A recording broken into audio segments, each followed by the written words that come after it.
I hope you enjoyed the abrupt end of part one.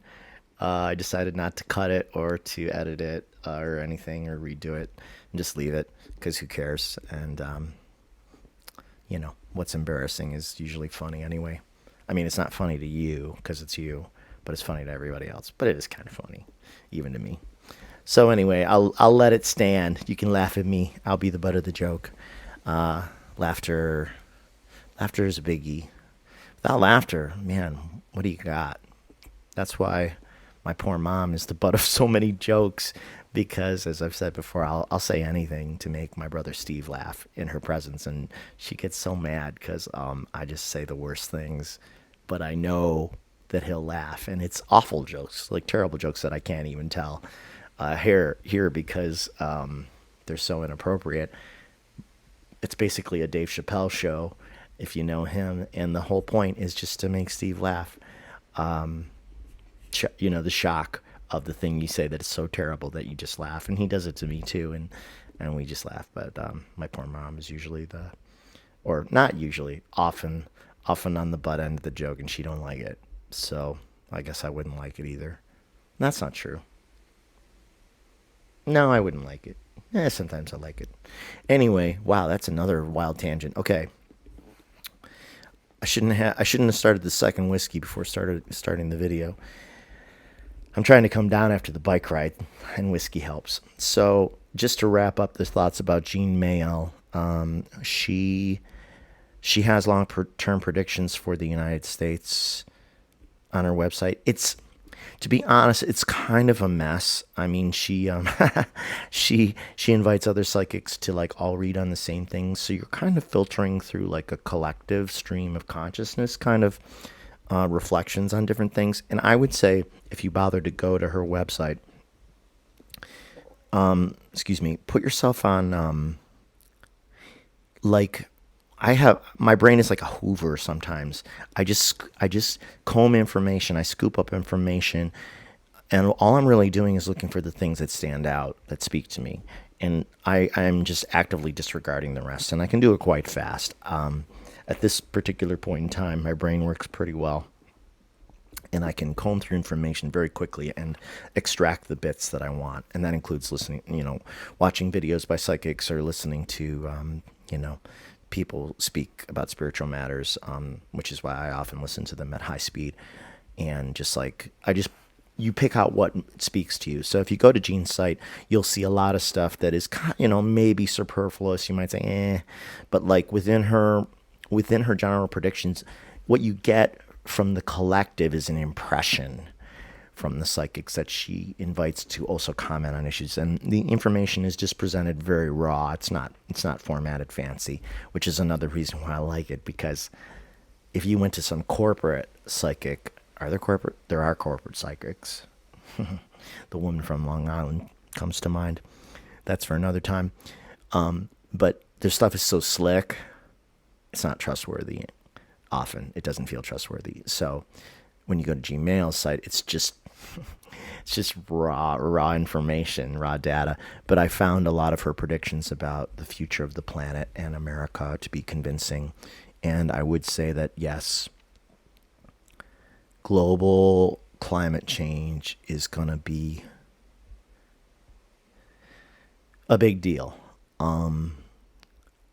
If you're planning to live another 30 years or more, I would think through a plan, depending on where you live. Is there going to be enough fresh water where you live? What are the public services like where you live? Are you close enough to city centers and civilization in case of a medical emergency? These are just random things that are coming to my head. I haven't really thought it through. But anyway, I do expect that portions of the world will become uninhabitable, as she predicts.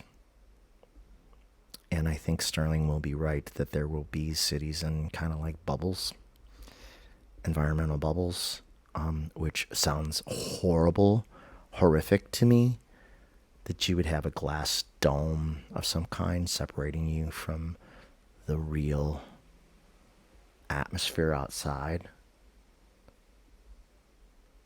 So I might again encourage everyone, including myself, to pause to enjoy the natural outdoors. I mean, when I was biking, that breeze was so strong.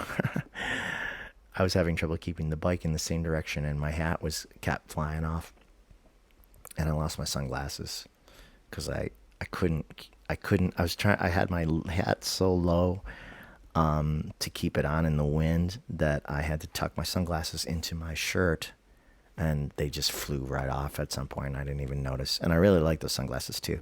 They were cheap, but they were awesome. I really liked them. And I was trying to think of which dollar store I got them from so that I can go back. And I think I know which one it is, because hopefully I'll have another pair. Dollar store shopping is also underrated, but more people are catching on to it too. I'm getting a little tired because the bike ride was tiring with all that wind. But I do want to lay these dreams on you. Man, 6 minutes already. I can really talk, huh? Chatty Cathy.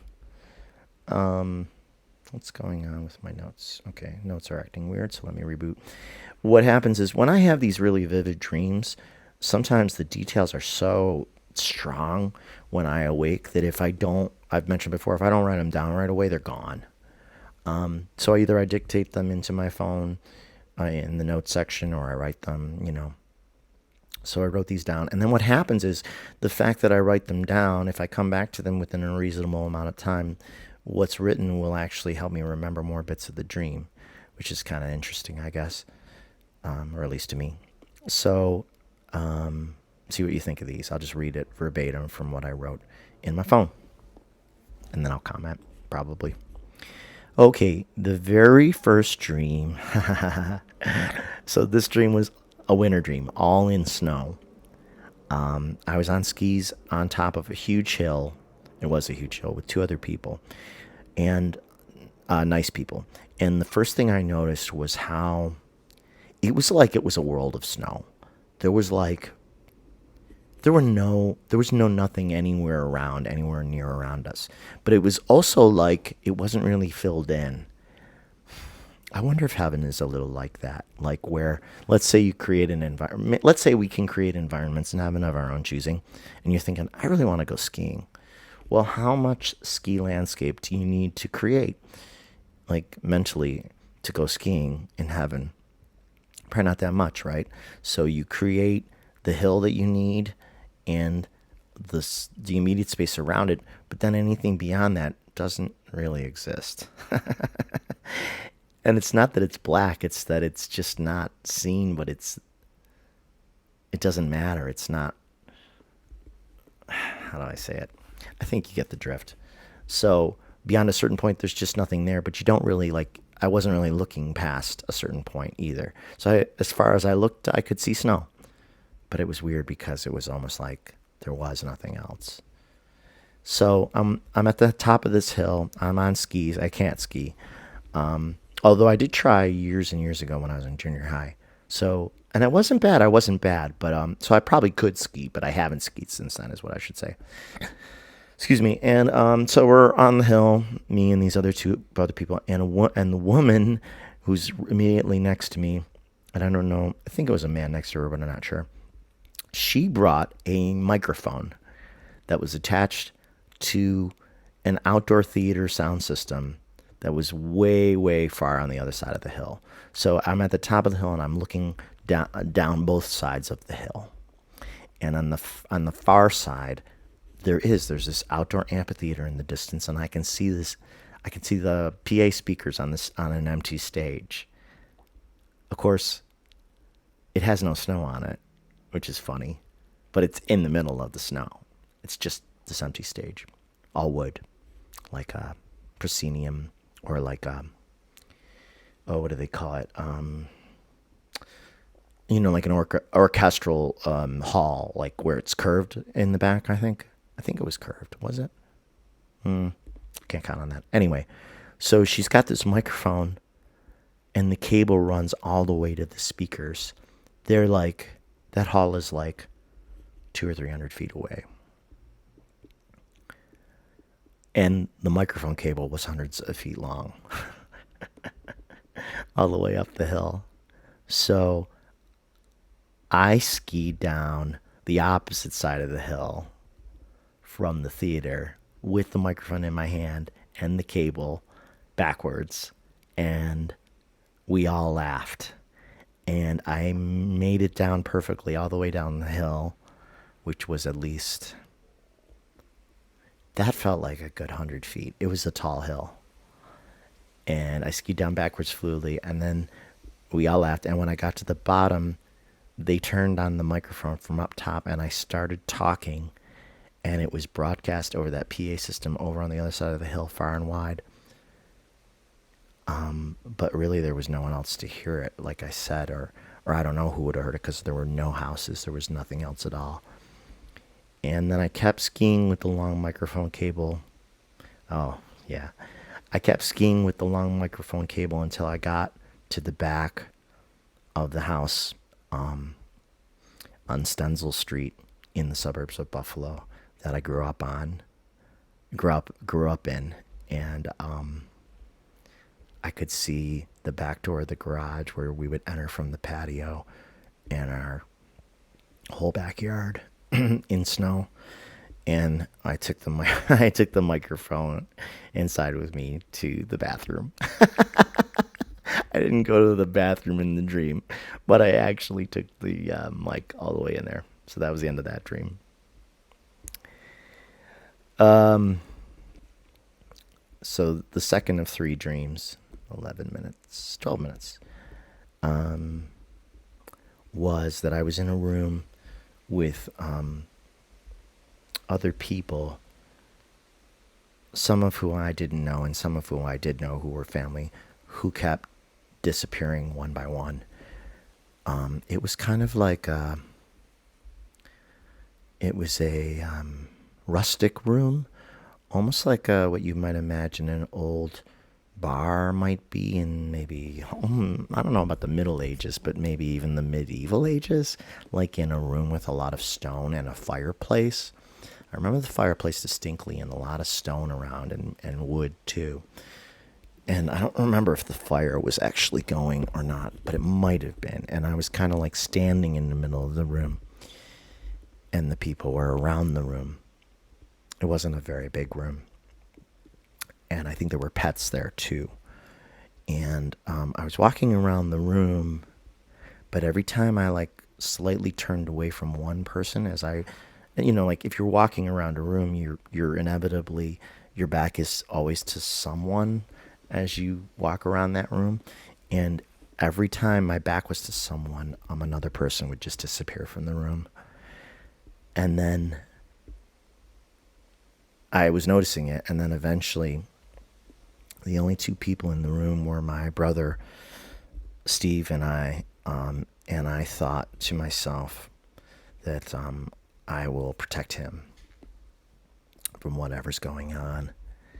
But then he also disappeared, and the feeling was like there was no one else left in the universe. Like everyone was gone. I was the only person left in the universe. And I didn't like it very much, and I called out, and I think I called out to God, and then I was immediately whisked away from there to a movie theater with my mom, my brother, and many other people, more than had actually been in the room originally.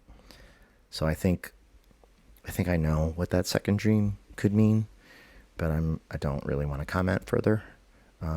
I think you would understand what's going on there, maybe. And then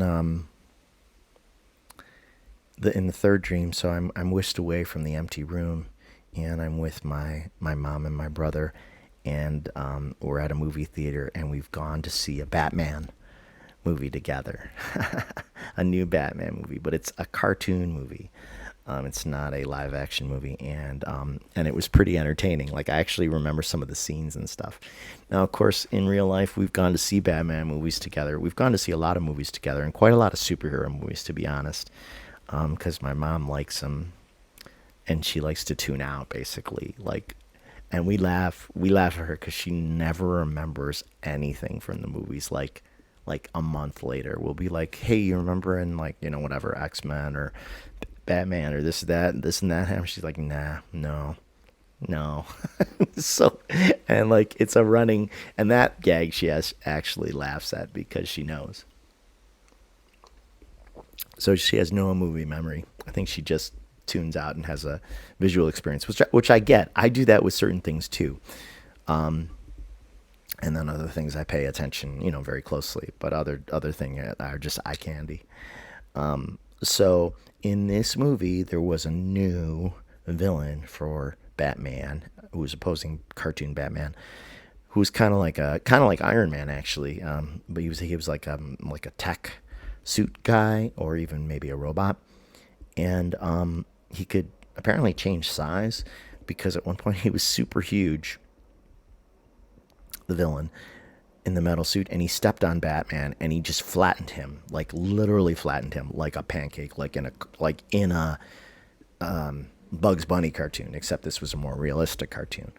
And but then he popped back up and he was okay. Excuse me. Oh, that's terrible. So rude. Excuse me. And when we rolled out of the theater, it was winter. So here we go, first full circle.